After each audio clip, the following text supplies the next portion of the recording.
Okay, so good afternoon everyone. Thank you so much for joining us today on our webinar, which is in conversation with Irene Grant, from corporate executive to small business founder and non-exec, and you'll hear highs, hints and hindsight from Irene. So thank you so much for coming on the call. My name's Kirsty Livingston and I'm your host on Zoom today, Head of Membership and Strategic Partnerships. So if I can help you with anything during the call, just send me a message. If you want to post any observations or chat, use the chat function along the way. And also if you could just keep yourself on mute during the session, that'd be fantastic. So I'll hand over to Malcolm Cannon, who's the National Director for IOD Scotland, and he's going to be in conversation with Irene. Thank you. Thanks very much, Kirsty. Good afternoon, everyone. It's lovely to see smiling faces and a bit of sunshine through the windows as well. I think we deserve it, particularly after last night's Armageddon type weather in some areas. I think Kirsty already said it's going to be recorded. It is being recorded, so no swearing. Welcome to an IOD webinar. If you've not been on one before, they are relaxed, hopefully informative, very much engaging. So we're looking for engagement. If you've got questions, please put them in the chat and we will attempt to juggle reading chat and asking questions. And hopefully a story comes out which will both inspire and inform. So without further ado, I'm going to hand over to Irene. If you can just introduce yourself, and I think that will naturally feed into some questions that I've got to kickstart this, and through it, I'm sure other questions will keep that journey going. So Irene, over to you. And you're on mute. We never thought we would get used to saying you're on mute. Yeah, that wasn't my fault, I'd like to say. I got a little message saying the host muted you just as you were talking. I didn't know how to sign language to say, take me off. Anyway, yeah, let me introduce myself. So I describe myself as a recovering banker, which is not intended as an insult to the bankers that are on the line. I had a fabulous 30-year-old career, mainly HSBC, mainly in commercial and corporate banking, and in a variety of locations here in Scotland, in London, in Hong Kong, in California. That was a real hardship posting, but somebody had to do it. And then my last job, I looked after an eclectic mix of 15 countries, ranging from Armenia and Russia in the east, through Central Europe, Czech Republic, Poland, I guess more mainland Europe, so Belgium, Netherlands, Ireland, Spain, down to South Africa and across to Bermuda. So fabulous role, but I stepped out of banking in late 2017 and took myself off in a couple of new directions. As is mentioned in the intro, set up a small business and also started the non-exec journey. Many thanks. Wow, what a traveled individual. Okay, so stepping out of banking strangely in 2017 rather than during the banking crisis. So you saw your way through that. I suppose stepping out of a career in a set industry and moving into more of a portfolio non-exec role career. Why at that time and how, I suppose? Okay. So why, like many people, I guess there was a restructuring going on. The role that I was asked to do didn't really appeal. And as I said, I'd had a fantastic career in banking, but I thought actually this is a great time to try something new. So I spent a bit of time working out, actually, what am I really good at? What do I enjoy? What am I passionate about? And a couple of things kept coming up. One is that I love working with businesses, which is probably why I spent 30 years in commercial and corporate banking. I am geekily enthusiastic about what makes businesses tick, why are they successful or not, who are their customers, why do those customers buy from them, all those sorts of things. So I knew I wanted to stay involved with businesses, and that's where the idea of the sort of trying to grow a portfolio of non-exec roles came from.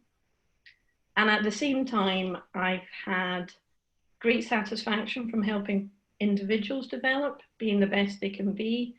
I did a lot of mentoring at HSBC as a senior female leader. I was regularly asked to mentor people. I really enjoyed that. So I thought I want that to stay part of my working life.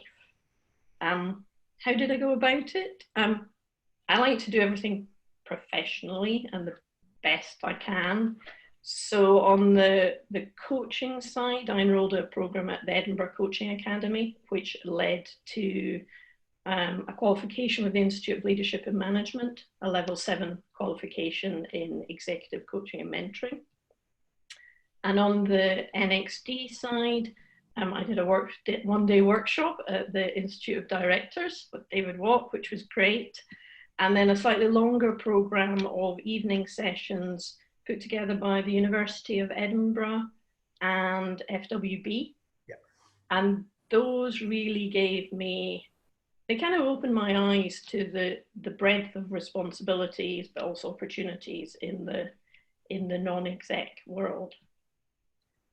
And other than that, I just asked loads of people for advice and guidance. So I joined Changing the Chemistry, which is a peer support network that aims to improve diversity of thought in the boardroom. And they've been a tremendous support. I also joined Women on Boards. They run some great events, but the most useful thing was that they really helped me reshape my CV so that it was a non-exec CV rather than an exec CV. And a shout out to Julie Ashton, who might even be on the call, who absolutely shredded my original attempt at that and then helped me put it back together again. And I attended events, went to IOD events, other things to just broaden my network. And people are incredibly helpful. They're really willing to share advice, guidance, experience, even their contacts, if you just ask for help. So I got a lot of help along the way. I think anyone who doesn't know Julie Ashworth will agree that she's very blunt and she's very upfront and she's very, very helpful. Women on Boards is a fantastic organisation. That's good to give Judy Wagner's work a shout out as well through Edinburgh University. Obviously, the IOD puts on these courses and has run them for many years. Can I just ask, were you a non-exec at all during your years of banking with any organisation, or a trustee on a charity, or was... No, and it would be my one regret, or my one piece of really strong advice is, I think as a non-exec, you get fantastic insights and learnings from being involved in another organisation, potentially very different from the one that you're an exec at, and taking that helicopter view. And I think my exec work would have benefited from having those learnings. So I tell everybody, whether at Women on Boards events or Changing the Chemistry, really encourage people to get involved early in a non-exec position. And also to the point about, improving the diversity on boards, trying to encourage young people to get involved in non-exec work, because I think often they think, oh, it's something you do when you've got to the end of your exec career. Actually, doing the two in tandem, I think, is hugely beneficial. Definitely. And I think most businesses these days are very supportive of executives taking on non-exec roles, because it does bring more diversity to the workplace, which can only be a good thing.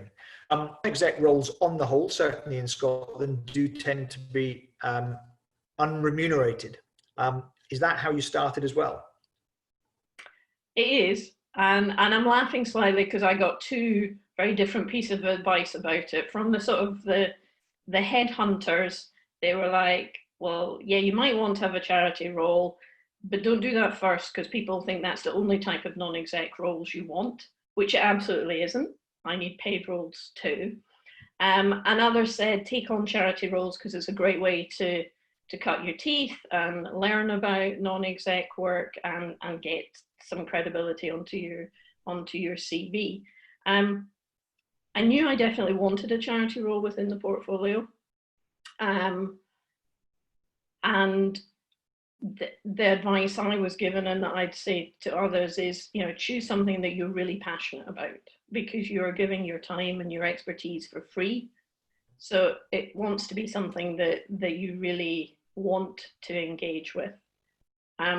Also, like with any non-exec role, you know, do your due diligence. You want to make sure the financial standing is sound, but also, you know, the purpose of it, the culture, the values, you want them to align with your own, because you're going to spend a lot of your time for free involved. But also think about, what are you actually bringing to the table in terms of your skills and experience, and is that something that they need, or is it already covered in those that are around the boardroom? For my part, I have a lifelong passion for reading, hence my envy of somebody's bookcase earlier. And I firmly believe that we are all better informed and more open to new ideas if we read. And so I'd been attending the Edinburgh International Book Festival since it started in 1983, first as a student, and then as an adult, then as a mum taking along little kids, then now as a mum taking along not so little kids.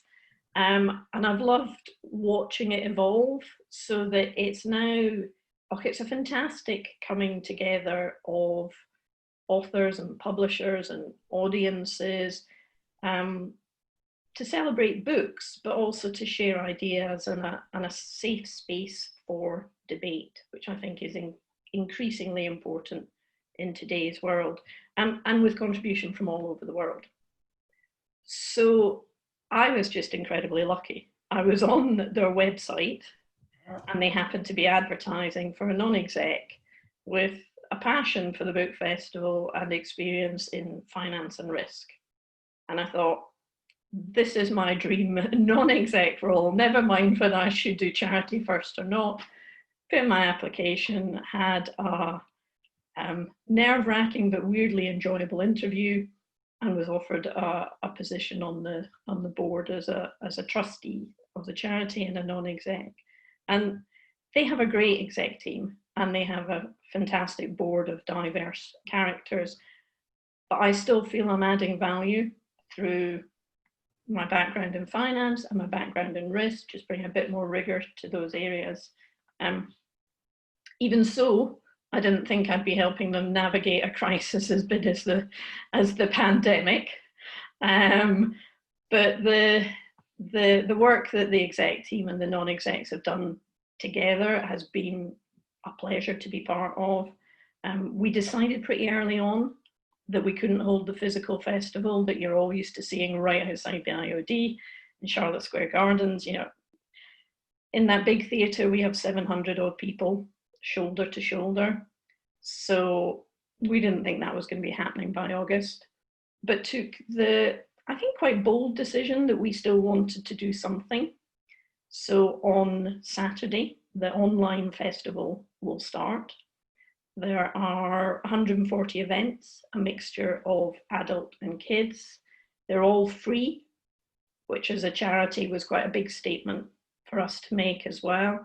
And so, given that I've got an audience to plug it, if you go to www.edbookfest.co.uk, you can see the programme of 140 events. You can register for the events, you can also buy books, and if you're lucky, you can also book a slot for a little one-on-one time with your favourite author, where those authors have made it available. So we are super excited, slightly scared. You know, we're experts on putting on events. We're not necessarily online experts, but we really wanted to continue to support the authors and the publishers and give the audiences something at this difficult time. Wonderful news, and I'm going to replug it, www.edbookfest.co.uk. The IOD itself is a massive supporter and has been for many years of the Edinburgh Book Festival. Do we know whether other book festivals around the world have gone online, and does it work? Yeah, so Hay, which is the big one in England, probably about 6 weeks ago, they went online, slightly different format in that they had more of sort of the big names, whereas we've tried to really keep diversity of people from all around the world, a mix of new authors and established authors, commentators, etc. And it definitely did work. And a little bit like we were chatting earlier about people watching these webinars later, they found that they actually had bigger audiences after the event. So all the book festival events will be on the YouTube channel for a month after they've gone out, so that if people can't join at the time, they can then dial in subsequently. So That's yeah. good. I think that's also great news for any sponsors, because they do get a wider touch point, wider footprint, and probably longer than they would have done had they been on the sponsor of a standard book festival going back, as you say, 37 years. So we've had a question on the chat.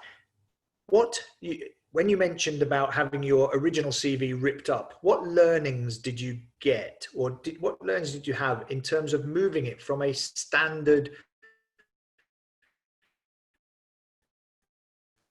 traditional corporate CV to a more non-exec related? That might be, seems to have, right, I don't know if this is working. Is it working? Yeah, you're back. You kind of slowed down as you were speaking. It was a standard. Okay. But I think I got the question, which was what learnings, standard versus non-exec. So I think with the non-exec, it's very much a focus on what are your skills. So rather than, I guess, a more traditional CV where you tend to talk about the roles that you've done, kind of in chronological order, the non-exec is written in the third person, which feels a bit weird, but you get the hang of it.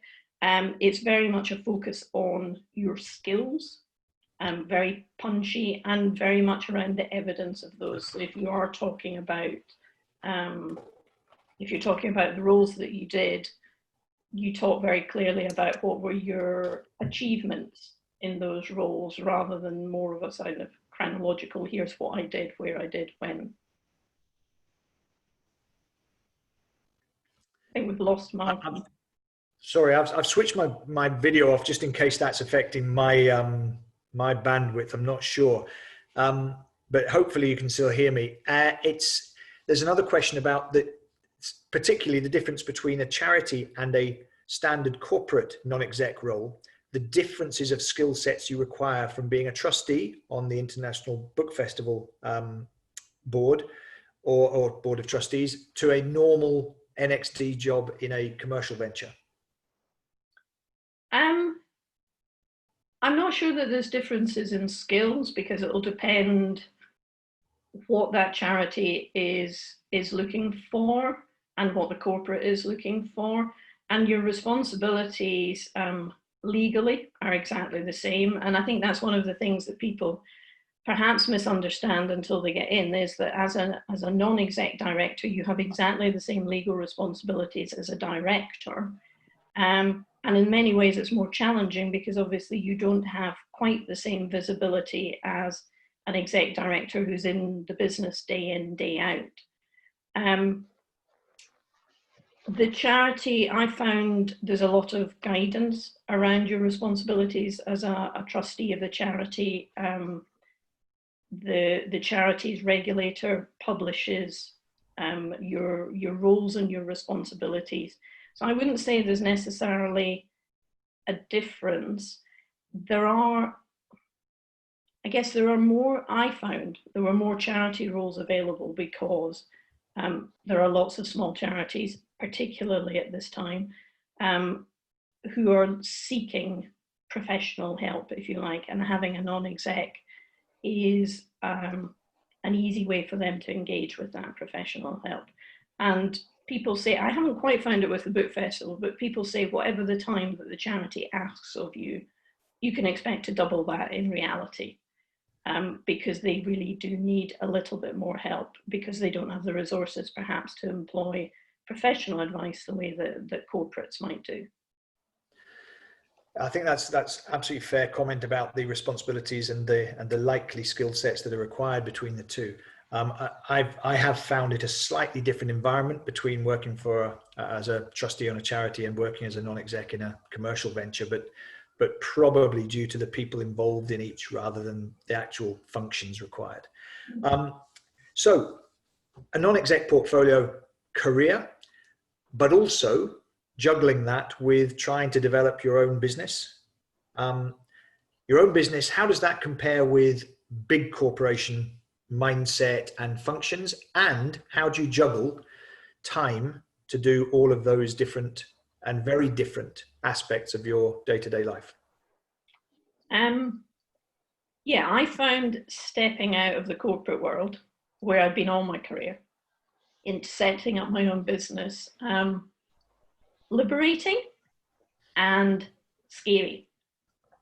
And I was very used to selling. I'd always been frontline in banking. I'd always been customer facing. But I quickly found that it feels very different selling a brand such as HSBC, where I'd spent most of my career, and their products, to selling a product and a brand that's effectively me. That feels much more vulnerable and uncomfortable, to be honest. That said, there were lots of familiar concepts I could take from one to the other. So when I set up the business, I'd given quite a lot of thought to who are my prospective customers, what are their needs, and how might I shape my offering to meet those needs, and learning and adapting as you go, and then trying to give a great service so that hopefully the revenues to some extent take care of themselves. But as an example, when I first started, I offered, in selling my coaching, I priced it by the hour because I thought that's clear and transparent. And then very quickly, I found that either myself or my client ended up with one eye on the clock as you got towards the end of the hour. And they were thinking, oh, I don't want to tip into the second hour because she's going to charge me for that second hour. So I then switched it up so that now I charge by the session, regardless of the length of the session. And that way, both of us focus just on the quality of the conversation rather than on one eye on the clock. I think that's welcome to the world of the lawyer. And how about juggling that, which is effectively the day job, with the other part of the day job, which in some cases is paid non-exec roles, and in other cases it's doing your passion? My own business, Craig Ellicky, is very much the day job. The advantage of the non-exec role is that it's slightly more predictable. So you have, the board meetings are all in the diary at the start of the year. I also sit with the book festival. I sit on a couple of subcommittees there, but again, it's relatively predictable. And I think having done the type of leadership roles that I did at HSBC, I'm well used to juggling. I was juggling 15 countries at one point. So actually, this is fairly manageable. I guess just to come back to the point about the large corporation, being very candid, what I miss from that is the camaraderie and the teamwork. I'm used to working large teams or leading large teams, and I very much missed that when I started out my own business. I absolutely don't miss the politics of working in a large, complex organization. And timing was quite good because I'd become used to working virtually long before the pandemic hit. So I coach clients in Edinburgh, in Scotland, in London. I also have clients in Oman and New York and Greece and Dublin, all of whom I speak to via Skype or Zoom or Teams. So the pandemic hitting probably impacted my day-to-day life a lot less, running my own business, than it would have done if I was still skipping around the world trying to visit my 15 markets. But there you've got clients in Oman and New York, which means that's an 8-hour difference straight away. That's lengthened your day as well somewhat. Yeah, although again, I had that with markets that ranged from Russia to Bermuda. That was an even longer day. But yeah, I would say with the day job as coaching, it's more than a day job. It's also an evening job, as I will work around the clients. But at the same time, I have the flexibility to take time out to walk the dog, or, you know, particularly during the pandemic and the lockdown, I definitely needed to get out of the house. So I could take time out in the afternoon when the sun was out, and then do a client call in the evening when it worked for them. So it does give you that flexibility, but, you know, the flip side is being careful to also switch off at times. I think when you're running your own business, it's very easy to for it to become all-consuming. Well, I mean, you're making probably a lot of people on the call rather jealous with that ability to flex. But of course, you lose the paid holidays that you had for 30 years with HSBC. Craig Ellicky, is that named after the beautiful area just opposite Macallan Distillery up on Speyside, or? Kind of. It's actually, it's the motto of the Grant clan. Ah. So Craig Ellicky means stand fast. And on my business logo, you'll see there's a little mountain, and that is indeed Craig Ellicky, the region that you're talking about, because the Grant clan were responsible for lighting the beacon on the mountain if they saw danger approaching. Fabulous. I was going to ask some questions about how you did this transition from corporate into the small business. Two things. Firstly, how did you build up that client base from a standing start? And secondly, looking back, and it's only 2 or 3 years, would you do anything differently if you had to start again? So building the client base has been a mixture of word of mouth and networking. Coaching or mentoring is quite a personal thing. So there needs to be a bit of a connection between me and the client, a bit of chemistry, for want of a better phrase. And so word of mouth is by far the most effective marketing. If somebody whom you trust says to you, oh, if you're looking for a coach, you should really speak to Irene, I thought she was fantastic, that's going to carry way more weight with you than no matter how fancy a LinkedIn post or a snazzy advert or whatever. So it grew very organically from, I guess, people that knew me at HSBC initially, and then it was people who knew me at HSBC, and so on. And I've tried to put myself out there. I spoke at the IOD conference in Glen Eagles a couple of years back. I was on an all-ladies panel about leadership, which is something obviously I feel passionate about. And so that gave me a bit of an audience as well. So yeah, a little bit of speaking, put myself out there, but mainly I would say word of mouth. If I was doing it again, I think the piece I was a little naive about was that I assumed I would get contracts with corporates and that they would send me a steady flow of clients. Not least because at HSBC, I'd had a coach that had been provided by HSBC. But what I found was the very large organizations tended to use coaching panels so that they could offer a whole bunch of coaches.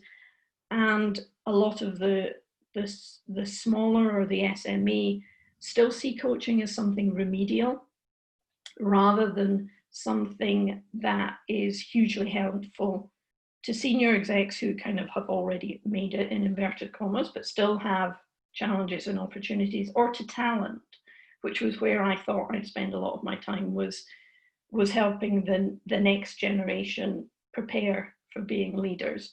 So the business plan for year one definitely missed its mark, because I simply didn't have as many clients as I expected. I thought I'd get 2 or 3 big contracts and they would send me a regular flow, instead of which it was built much more organically, kind of one client at a time.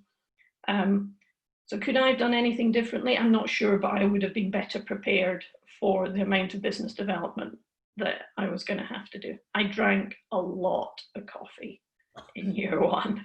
I wonder what you were going to say then. I drank a lot. Yeah, a lot of other stuff too, but mainly coffee. Meeting people, trying to understand where the market was, where there were opportunities for me. And do you think that lack of understanding or lack of appreciation of the benefits of coaching and mentoring to the established seniors in an organization, rather than as a remedial measure, is that does that require some education? Is that perhaps something that we as an organization and other business organizations should be emphasizing? Because we emphasize the benefits of skills development in the more junior areas of business and of education, but we probably fail to emphasize continuous learning as work-based learning as a real benefit to the economy and to the businesses they're involved in. Yeah. Well, obviously I'm going to say yes. But more seriously, yes, I think we all have a part to play in promoting the benefits of coaching and mentoring. And the vast majority of people who have it are very clear on the benefits that they got from it. So I would say typically where I've had good engagement with senior people either wanting to be coached themselves or wanting it from their team is they've been coached before and they've seen how powerful it can be. Particularly at the very senior level, I think lots of people acknowledge that being a CEO or being a CFO can be quite lonely, because if you're dealing with challenges, you don't necessarily want to tell your chairman, or if you're the CFO, you don't necessarily want to tell your CEO or your peers. And having somebody with no agenda other than to support you can be incredibly powerful in giving you a safe space to work through either your challenges or your opportunities. There may be some people on the call today who don't have a non-exec portfolio or haven't done a non-exec role and are in effect corporate life. What do you think? I know you didn't either while you were in corporate life, but what do you think the benefits, you touched on it earlier, what do you think the benefits of combining those two lives bring to each of the two roles? Okay.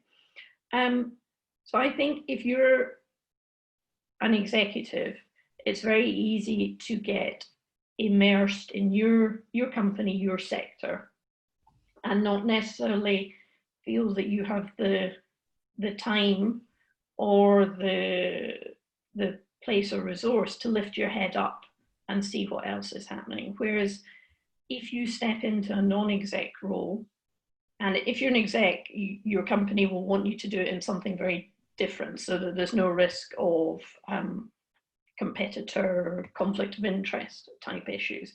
Yeah. Being in that different environment just exposes you to a whole bunch of different ideas, different ways of doing things that you can take back to your exec role.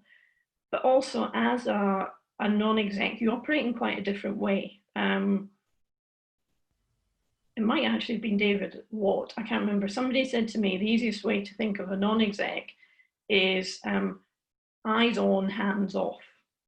And I thought that's a really great way of describing it. You're not the doer anymore. You are the critical ally to those that are doing it. And that's a very useful skill set to have even as an executive. It allows you, or it helps you build the skill of kind of stepping back and looking more objectively at what you're doing and what your team are doing and where the business is going. So I think it's very helpful in developing that kind of strategic thinking that is so useful the higher up the organization you go. I completely agree, and that objective questioning, I think, is really important, because there is no hidden agenda. Everything is done from an absolute place of trust and honesty. I'm going to just remind people that if they've got any questions for Irene, we can either put them in the chat, or by all means butt in if there's an element of silence, because I think we need this to be as engaging as possible. It's a broad experience, and I think if there are people out there who are considering doing non-exec roles, whether they're on the line now or watching this later on YouTube, I think it's a really important concept to give. I mean, volunteering is massively important in Scotland. It is in effect, in many cases, volunteering. Many of these roles are unpaid, but the benefit it brings both to the individual and to the organisation is absolutely priceless. So, so overlaps between the two different parts of your life, between a portfolio of non-exec roles and the coaching role, overlaps in terms of activity, and obviously overlaps in terms of potential business development as well. So I think the first thing, to the point we've just made, actually there's quite an overlap in terms of skills. So many of the skills that you use as a coach are extremely useful in the boardroom. So whether that's active listening, so listening to truly understand rather than just listening to respond, or asking open questions, or constructive challenge, those are all skills that you hone as a coach, but are equally applicable and useful in the boardroom. They both require continuous learning, which for me is a genuine pleasure. So whether that's something professional, you know, I'm a member, as I mentioned, of the IOD. I'm a fellow at the Chartered Banker Institute. I'm a member of the Association for Coaching, and they all have great resources that help you keep your skills fresh or build new skills for that matter. And I spend a lot of time also just watching TEDx talks or getting peer recommendations for podcasts, as you mentioned earlier, or books to read. What else? They both give me space to express things that I feel strongly about. So diversity and inclusion is hugely important to me, and the climate emergency is as well. So, yeah, I could talk about both of those for the rest of the session, but I won't. But to give you a couple of examples, with the Chartered Banker Institute, there's a charity, the 2025 Foundation, and the foundation seeks to support talented young people who would like to pursue a career in banking who might otherwise not be able to for financial reasons. So we support those young people financially and with mentoring, which not surprisingly is the pillar I'm responsible for, and with internships or networks. And that's great. The young people are just tremendous, so resilient and resourceful. And it's great to see them move into their careers. But it's also great to see the social diversity that they bring into banking, which I think is badly needed. And also with the Chartered Banker Institute, I'm currently studying their Certificate of Green and Sustainable Finance. And I'm learning loads. It's something I've been interested in, but I am learning so much from that. And then I hope that that will then help me in an NXD role to help guide a company as it's looking for its response to the climate emergency. So they're all, to me, the two are quite compatible and complementary. Just while you're talking about sustainability and CSG, just a bit of a plug for ourselves. We've got Zero Waste Scotland on a webinar next week. So if you're on the webinar now and you want to register for that, it will be a very good one. So we're obviously covering all bases here and giving each other plugs. There's a question, Ernie's brought up a question on the chat. What advice would you give to an older white male, I'm asking for a friend obviously, seeking a non-exec role faced with the push for increased diversity on boards, which is a very good question. It is a very good question. As I would say to anyone, focus on what your skills are and what you're bringing to the table. You know, you're not bringing being female or ethnic minority or a minority they might be looking to address, but you are bringing hopefully unique skills and experience. So I would say make sure you understand those well. And I would also advise anyone to look to the organizations that you might want to work with and proactively reach out to them. It's too easy to, or it's very easy to sit back and say, well, I'll wait and see what's advertised. The IOD advertises roles, women on board, changing the chemistry, lots of places do. But actually, if there's an organization that you think that you would be a great fit for and that really appeal, reach out to them proactively. You know, they might not have anything now, but at least get yourself on the radar down the line. So I think it's working out where you can really contribute well that makes you the outstanding candidate, regardless of any diversity and inclusion push. I would very much echo that, reaching out to organizations. They frequently don't know what they don't know in terms of what they're missing. And I would say in particular in organizations in culture and sport, they are desperate for commercial and governance input, which is light on the, which they're light on. I've got another question here from Andy. Do you discuss and obtain the consent for additional NED positions when you're looking for them from those that you're already on? Yeah. Before you accept them? And how do you go about that? Is it just a trust relationship or? Yes, and I think earlier you asked about any crossover or business opportunities. In that respect, I try and keep everything very separate because there shouldn't be any conflict of interest or even a perception that there could be a conflict of interest. So for example, I wouldn't coach someone at the book festival because a coach relationship has to be very open, very trusting and completely confidential. And if I'm to then take off that hat and put on my trustee hat and pretend I haven't heard anything that client has told me, could be very difficult. So in the same way, if I'm looking at joining a new organization, I would disclose the organizations that I'm already working with so that there is no potential for conflict of interest. And I think that's probably the same for executive positions as well. So if you are in an executive position and you want to go and do work, it would need to be signed off by the board in any case, that it doesn't provide a conflict or potential issues in the future. So I think for anyone considering that, again, I'm going to do a quick plug, whether you're watching this now live or in the future. I think the role of the non-exec director, which Irene mentioned earlier, that IOD runs, is a really good foundation course for understanding what those skills are, what the responsibilities are, and what the benefits and the joys of working as a non-exec are. So I mean, obviously it encouraged Irene to do it, which is terrific. I think it will encourage a number of other people. Are there any other questions from the audience? I've got one more here. Just waiting to see if anyone pipes up. No. I'm going to ask the book festival challenge that you've gone through.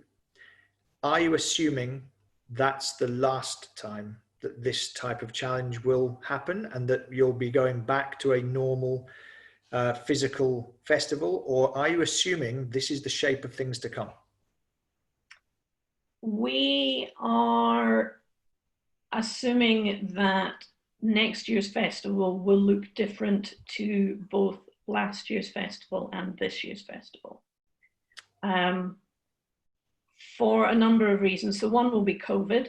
We're not sure if people will be comfortable, even if social distancing rules are relaxed, will people be comfortable being in as tight an environment as it has historically been at the book festival? Those of you who have been will know that it is both a joy and a challenge to be crammed into a tent with 700 other people and trying to get in and out of that tent. So there's the COVID challenge. There is also, candidly, the environmental challenge. We'd actually had a strategy away day before COVID hit, talking about the climate emergency, because our current business model had been predicated on bringing authors in from all around the world. Yep. Now, with the desire of either authors to perhaps not contribute to climate change via long-haul flights, or the desire of audiences to not see that happen on their name, we were already contemplating how we might handle that. So I can see, and this is my view, not an official festival view, I can see a situation where we move to a more hybrid model, where there will still be tents in the garden and the lawn to sit on and chat with your friends between events. But some authors or commentators will join us online rather than do the long haul flights. So I think we'll end up with a hybrid model of sorts. I think that's probably aligned with most people's thoughts of how business is going to operate in the future, and future events elsewhere, including obviously our parliaments, are going to operate in a hybrid model. Obviously, as neighbours, we also quite like the grass when it's in its nice state rather than in its grumpy state, but recognise it's such a great asset to Edinburgh. If there aren't any other questions on the chat or from individuals, I may be able to give people back 15 minutes of their day. Irene, is there anything else you would like to say to the assembled group? I guess a couple of informal plugs. One would be, if you haven't thought of coaching or mentoring for you or your teams, please do think of it. It's an incredibly powerful personal development tool. Doesn't have to be me. There are many coaches out there. But it is a great personal development tool. Replug for the Edinburgh Book Festival. Please do log on their website. There's events for everyone. I hope you'll find something that's appealing. And then I guess a plug for the non-exec roles in general. They are a great way to contribute, whether to charity or whether to other companies, and at the same time giving you a huge amount of learning and, from my experience, joy in being involved in something different. So I would certainly encourage people to think about doing that, even while they're still in exec roles.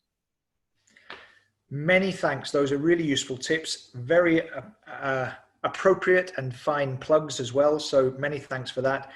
Can I thank everyone for joining us on this call, anyone who's watching it later, for sticking with us. It's been a joy to put this across. Many thanks, Irene. Good luck with the venture, and also with the non-exec and trustee roles. And I'll add to that plug that it's well worth doing. So for everyone else on the call, if you're thinking of taking up a non-exec or a trustee role, give it serious consideration, because it's hugely valuable to the economy of Scotland and to your own personal development as well. So thank you. Good afternoon, everyone, and we'll talk to you soon. All right. Thanks, Irene. Thanks, Malcolm.